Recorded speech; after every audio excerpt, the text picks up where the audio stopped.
Hello everyone, তনুশ্রীর সাজকথায় আবার তোমাদের স্বাগত। না, আজকে কোনো মেকআপ ভিডিও নিয়ে আমি তোমাদের কাছে আসিনি। আমি এসেছি আমার লাইফের ফার্স্ট টাইম তারকেশ্বর গিয়ে বাবা ভোলেনাথকে পুজো দেওয়ার একটা এক্সপিরিয়েন্স শেয়ার করতে।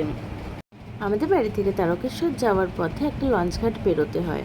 লঞ্চে ওঠার পর আমি এত সুন্দর আকাশ দেখে নিজেকে আটকে রাখতে না পেরে সেটা ক্যামেরাবন্দি করে নিয়েছি এবং তোমাদের কাছে সেটা শেয়ার করছি।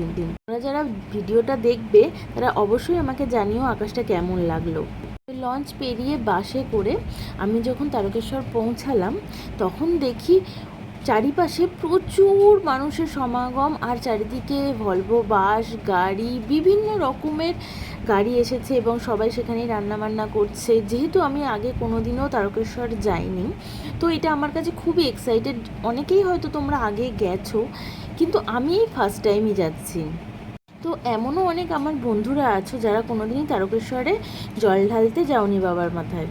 তো যাই হোক, এই বছর বাবা আমার সহায় ছিলেন, সেই জন্য আমি তারকেশ্বর পৌঁছাতে পেরেছি। তারকেশ্বর স্টেশন থেকে একদম সামনে দিয়েই এরমভাবে ঘুরে যেতে হয়, যেখানে সব মানুষরা হেঁটে হেঁটে যাচ্ছে। তোমরা সেই পথ দেখে নিজেরাই বুঝতে পারবে কোন দিক দিয়ে যেতে হবে।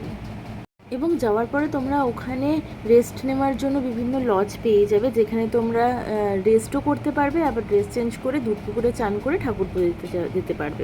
তো আমিও সব কিছু করে দুধ পুকুরে চান করে 100 টাকার লাইনে দাঁড়িয়ে পড়েছিলাম।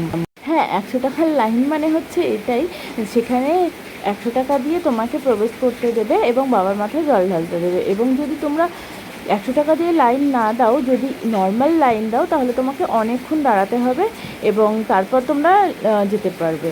বাবার মাথায় জল ঢেলে আসার পরে আমি যাদের বাড়িতে স্টে করেছিলাম, আমার রিলেটিভের বাড়িতে, সেইখানে রাত্রিবেলা গুড় পিঠে করা হচ্ছিল এবং সেখানের মানে এক্সপিরিয়েন্সটা এতটাই ভালো ছিল যে চারিদিকে গ্রাম এবং মাটির বাড়ি। আমার তো খুবই মজা লাগে গ্রাম পরিবেশ, আগেও আমার ভালো লাগতো এবং এখনও আমার খুব ভালো লাগে। তাই দেখো বসে বসে আমি গুড় পিঠে বানাচ্ছি, আমার খুব ভালো লাগে এইসবগুলো করতে।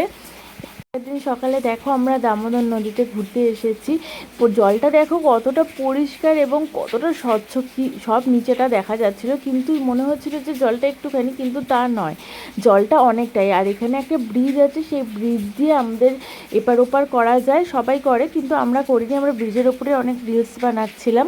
যাই হোক, এবার আমার বাড়ি আসার পালা। তো দেখো আমি বাড়ি চলে আসি, মনটা খুবই খারাপ ছিল। যাই হোক, টাটা সবাইকে।